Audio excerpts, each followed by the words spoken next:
We begin today's show in Vermont, where the Trump administration is seeking to deport Columbia University student Mohsen Mahdawi because his activities could, quote, potentially undermine, unquote, the Middle East peace process.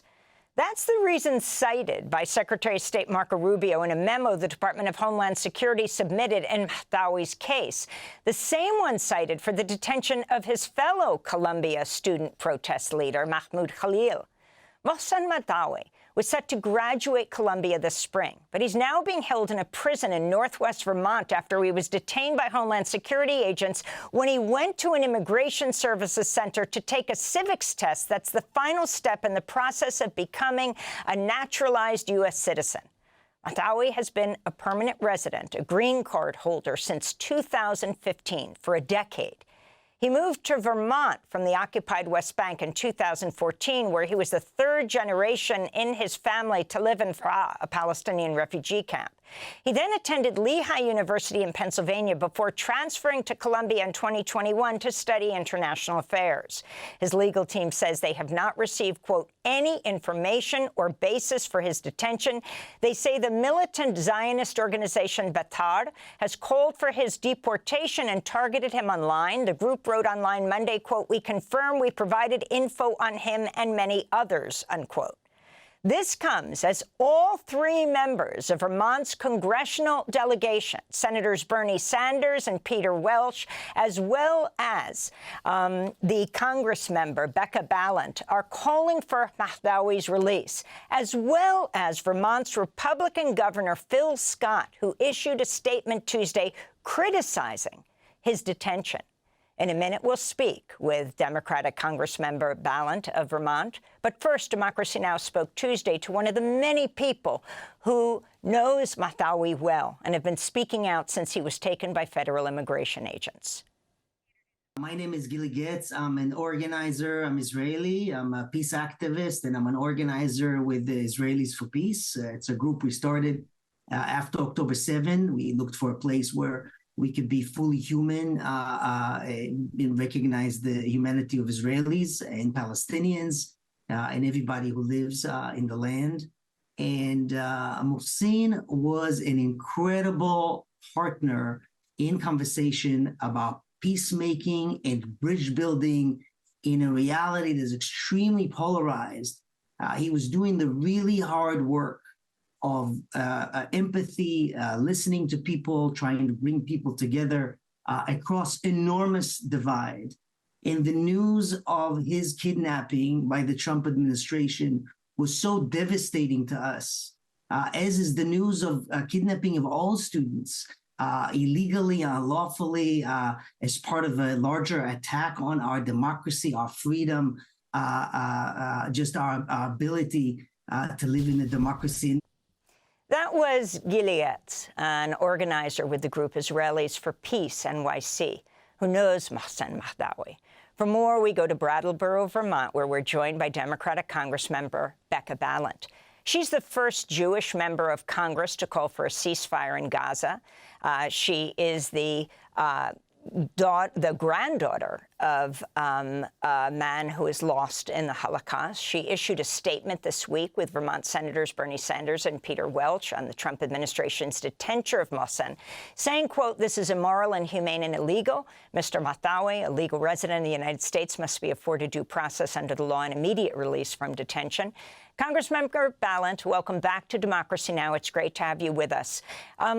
Talk about what's taken place. I mean, the fact that he was brought to Vermont, and explain, he reached out to all three of you, to Senators Welch and Sanders and you, before saying, I'm being told to come in for this test. I'm worried this is a trap.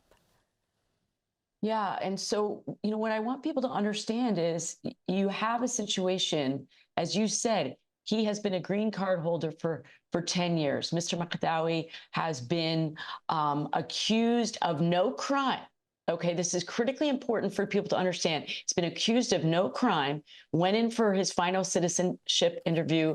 It seems like this was possibly a ruse to get him to show up, then arrested upon his arrival.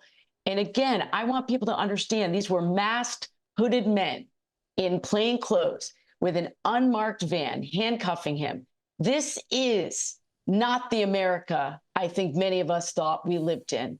And he was not afforded the ability to speak to his attorney right away. He was not afforded due process, the court of law. He's being attacked because of free speech. This should terrify every single person living in this country, regardless of your citizenship status. They are coming for people because of their beliefs and what they may have said.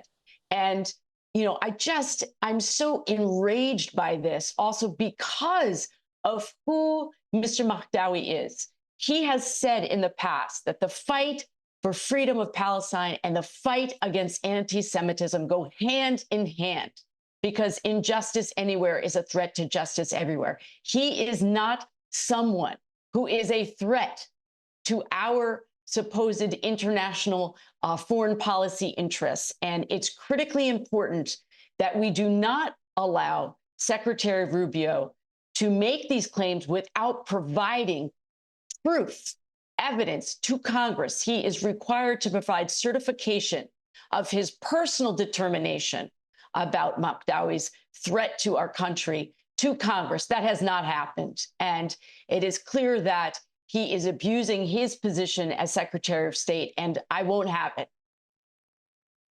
Representative, you're a vice-ranking member of the House Judiciary Committee. Have you had any conversations with your fellow members of the committee, especially some Republicans, about this state of affairs of federal officers, as you say, mass grabbing people off the street and disappearing them effectively? You would think that Republicans who serve on the Judiciary Committee would care deeply about the rule of law, care deeply about the Constitution. When we brought up the case of Abrego Garcia that you were just discussing on the show, who is a constituent of our ranking member, Jamie Raskin, in the committee, we were mocked. We were dismissed, saying that they were spewing all kinds of lies about him. And they do not seem to understand that their stance on this is a threat to Americans everywhere. They are using talking points from this administration that are based in lies, and they don't seem to care the damage that they are doing, certainly to these individual men and women who are being detained and disappeared, but more broadly to our Constitution and the system of government that we have here. It is shocking, it's disheartening, and you can bet that we're going to continue to bring up these issues within the committee. But it is a bleak time right now in the Judiciary Committee where we can't even get our colleagues to stand up for our Constitution, something we thought we all agreed upon. Could you talk as well about the difference with the public officials in Vermont? There was recently a Russian scientist working at Harvard, Ksenia Petrova, was detained by ICE and held at a Vermont women's prison in South Burlington for a week. How have officials in Vermont responded to these things? So I will tell you that it's clear to me that we need a much stronger pushback from all elected officials in Vermont. I want more transparency about the kind of agreements that the state of Vermont has entered into with the federal government on these cases. Many of us in Vermont, and I was at a town hall the other night that was packed, many people asking about how is it that in a state that believes so clearly the name, you know, the motto of our state is freedom and unity. We stand up for each other. We believe in the rule of law. We believe in freedom, that we need more full-throated statements from elected officials from the governor on down about asking for more transparency on these issues. Vermonters do not want this happening in their name. And you can bet that the senators and I are going to continue to demand more answers. This is not who we are as Vermonters. It's not who we are as Americans. Congressmember Becca Balint, I wanted to ask you about Ramessa Ozturk, the graduate student at Tufts, who was taken off the street as she was going to dinner by masked agents. She even said to them, I'm calling the police. They said, we are the police. Also, interestingly, one of her lawyers said at a Liberation Seder outside of ICE headquarters in New York the other day that she had told him that when the ICE agents surrounded her, they said, we are not monsters. One of them said, we are not monsters. We are only following orders. Now, she, too, was driven to Vermont and then flown away. Can you explain, since now the federal court in Vermont is taking on her case, what's happening with Rumesa? Yes, and so it is deeply disturbing that she was so quickly flown away from our state. It's difficult to obviously to have oversight when without any delay in her movement, we were not able to get the answers that we need. There's a lot we don't know about her case, so I don't want to misspeak. What I do know is that any person who is in this situation needs to be absolutely clear that they have right to due process. This is the piece that's getting lost here. This is the thing that my Republican colleagues will say. I had a colleague who used to be on the Judiciary Committee with me. Her name is Representative Victoria Spartz. She said in a town hall a few weeks ago, that these folks who are here legally, if they're not residents, aren't entitled to due process. It's absolutely not true. Anyone within the borders of the United States are entitled to due process. And so it is critically important that we as Americans, regardless of party, stand up for all of these students who are being detained, all of these professors and people who are simply speaking their minds who are being detained, that this is not in accordance with what our government stands for. And it is chilling to the bone to have somebody say, we are just following orders. That is what they said in Nazi Germany. That is what people said when they were listening to the Gestapo. This has got to stop. This is Trump creating his own army of brown shirts right here in our country. And Congresswoman, I wanted to ask you about if you could comment on the irony that here we've seen repeatedly now federal agents, as you say, masked when they are apprehending and detaining people, at the same time that the Trump administration is demanding that universities ban masks in any protests held on university campuses.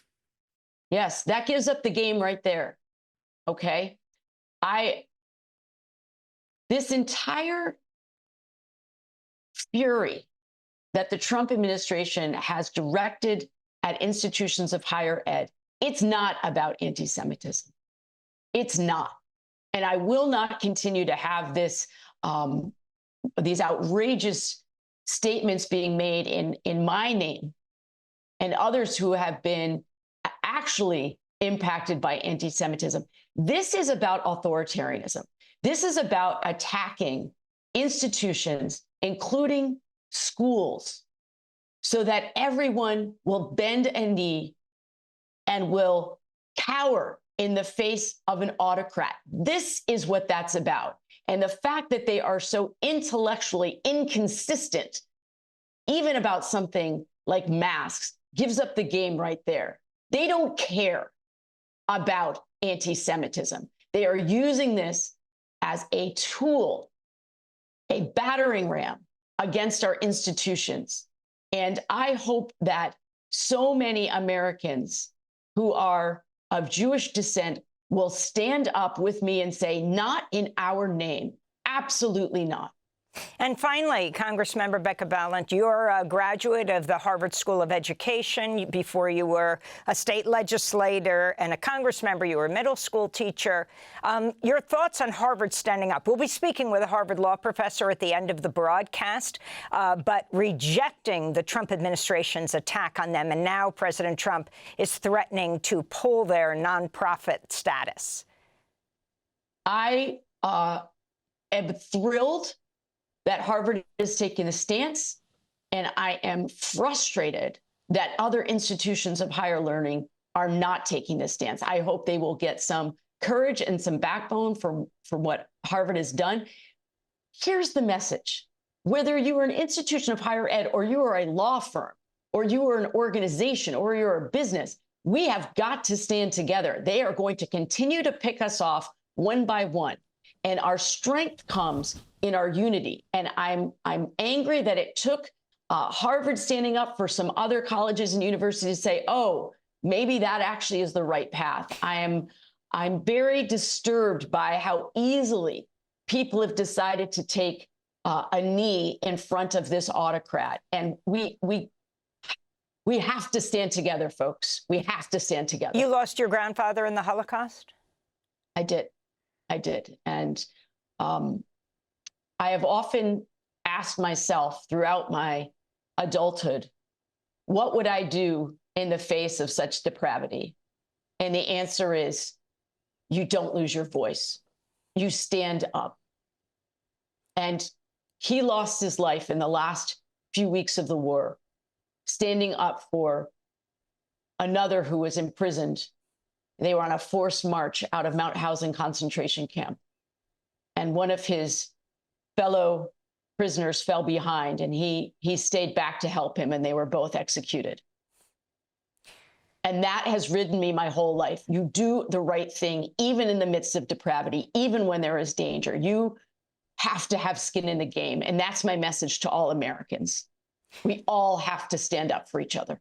Democratic Congressmember Becca Balint of Vermont, first Jewish member of Congress to call for a ceasefire in Gaza, the daughter of an immigrant and the granddaughter of her grandfather who died in the Holocaust.